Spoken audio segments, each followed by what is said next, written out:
GIETના વિદ્યાદર્શન કાર્યક્રમમાં આપ સૌનું હાર્દિક સ્વાગત છે. આજે આપણે NMMS પરીક્ષા અંતર્ગત માનસિક અભિયોગ્યતા કસોટીમાં જે દર્પણ પ્રતિબિંબ આધારિત પ્રશ્નો પૂછાય છે તેનો આપણે સરળ રીતે કેવી રીતે ઉકેલ મેળવવો તેના વિશે સમજીશું. દર્પણ પ્રતિબિંબ એટલે કે મિરર ઇમેજ.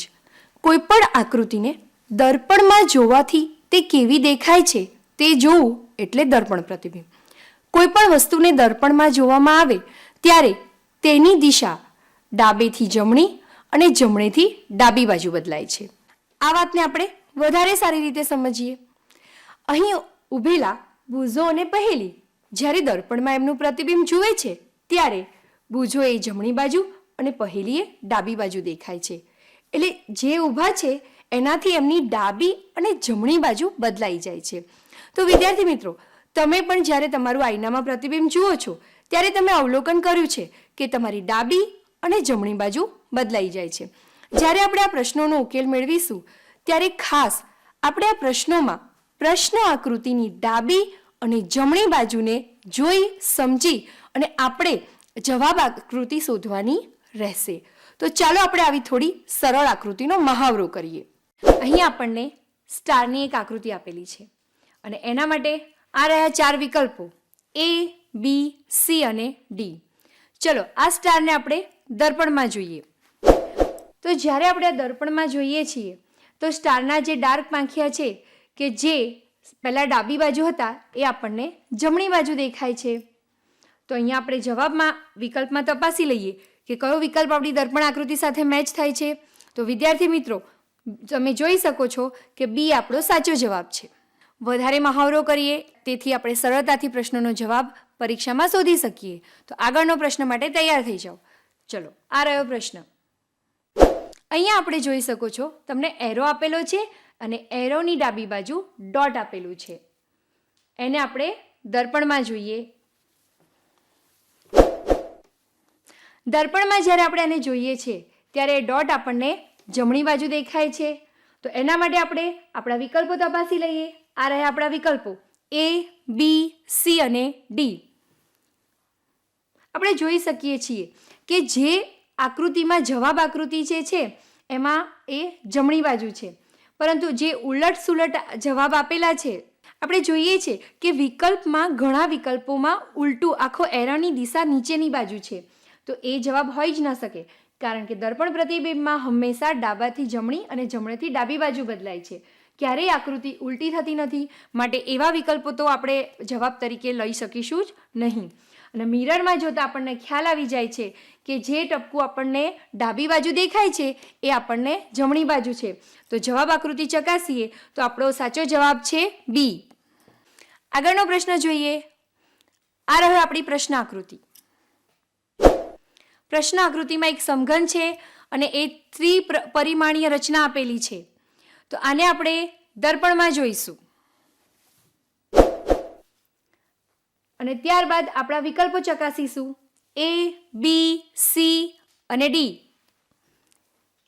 જ્યારે આપણે દર્પણમાં જોઈએ છીએ ત્યારે આપણને ખ્યાલ આવે છે કે પ્રશ્ન આકૃતિમાં જે સમઘનમાં જે લીટી દેખાય છે એ ડાબી બાજુ છે, જ્યારે જવાબ આકૃતિમાં એ આપણે જમણી બાજુ અવલોકન કરવાની છે અને આપણને આ દેખાય છે. તો માટે આપણો સાચો વિકલ્પ હવે આપણે શોધવાનો છે. તો આપણો સાચો વિકલ્પ છે C. તો વિદ્યાર્થી મિત્રો, અહીં આપણને એક આકૃતિ આપેલી છે, ચોરસ આપેલો છે. ચોરસની અંદર એક લાઈન આપેલી છે અને ત્યારબાદ એની ડાબી બાજુ એક આપણને નાનકડી બીજી લાઈન આપેલી છે.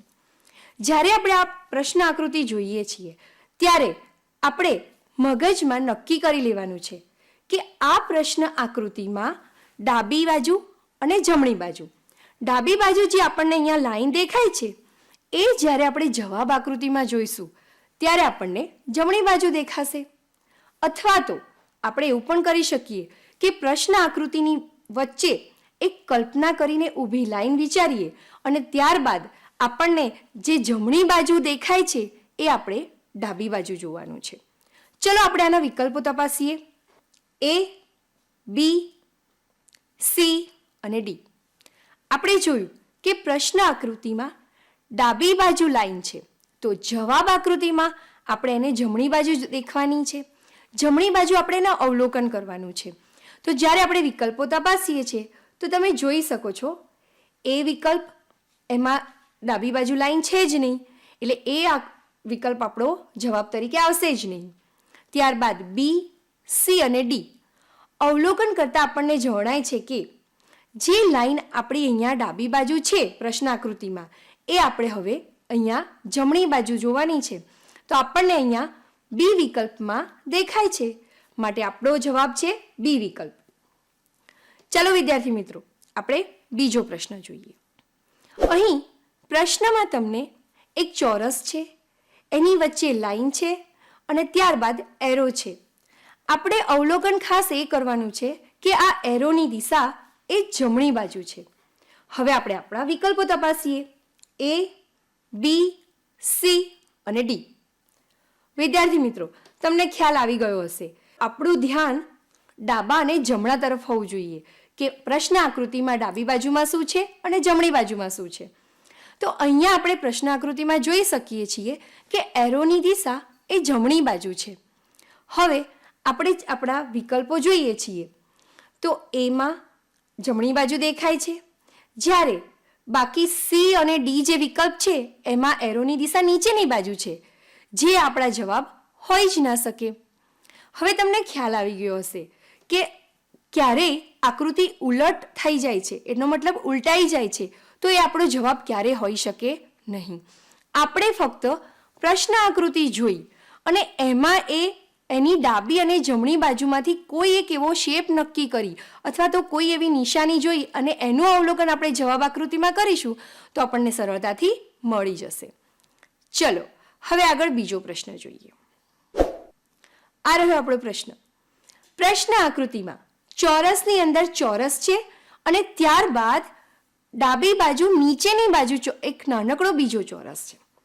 હવે આપણે જ્યારે જવાબ આકૃતિમાં અવલોકન કરીશું ત્યારે આપણને અહીં જે નાનો ચોરસ નીચે દેખાય છે, જે ડાબી બાજુ નીચે દેખાય છે, તે આપણને જવાબ આકૃતિમાં જમણી બાજુ જોવાનું છે.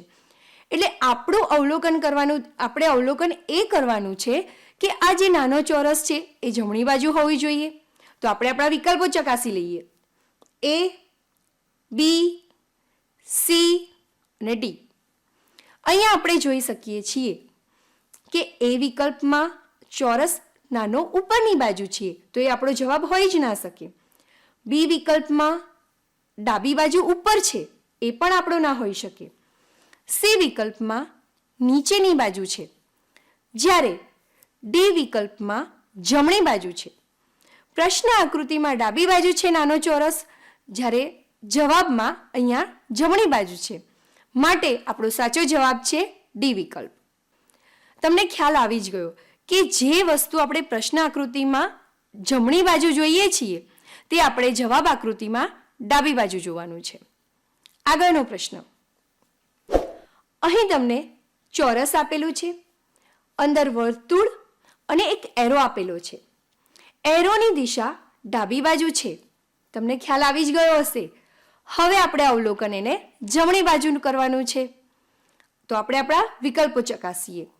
એ, બી, સી અને ડી.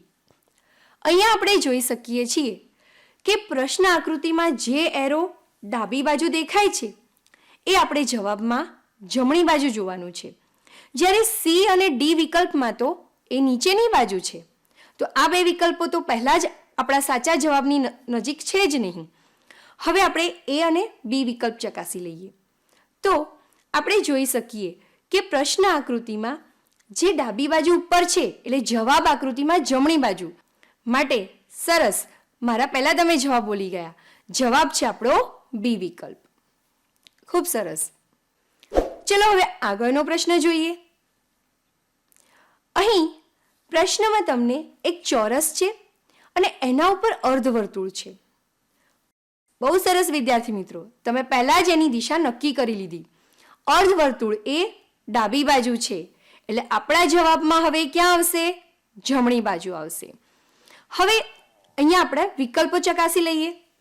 એ, બી, સી અને ડી. અહીં વિકલ્પો જોતા ખ્યાલ જ આવી જાય છે. નીચે જે અર્ધવર્તુળ છે એ તો હોઈ જ ના શકે, માટે એ અને ડી વિકલ્પ તો પહેલા જ દૂર થઈ ગયા. હવે આપણે અહીંયા જોવાનું છે બી અને સી. એમાં બીમાં એ પ્રશ્ન આકૃતિ જેવી જ આકૃતિ છે, માટે એ આપણો જવાબ ના હોઈ શકે. તો આપણો સાચો જવાબ છે સી વિકલ્પ. તો વિદ્યાર્થી મિત્રો, ટૂંકમાં આપણે જ્યારે પ્રશ્ન આકૃતિ જોઈએ છીએ તો એના બે ભાગ પણ બનાવી દઈએ, બે ભાગની કલ્પના કરીએ અને એમાં જે આપણો બીજો ભાગ છે એને આપણે જવાબ આકૃતિમાં પહેલા ભાગ તરીકે જોઈશું તો આપણને સરળતાથી જવાબ મળી જશે. આ ઉપરાંત મિરર ઇમેજમાં બીજા મૂળાક્ષરો અને અંકોને આધારિત પ્રશ્નો પણ પૂછાતા હોય છે.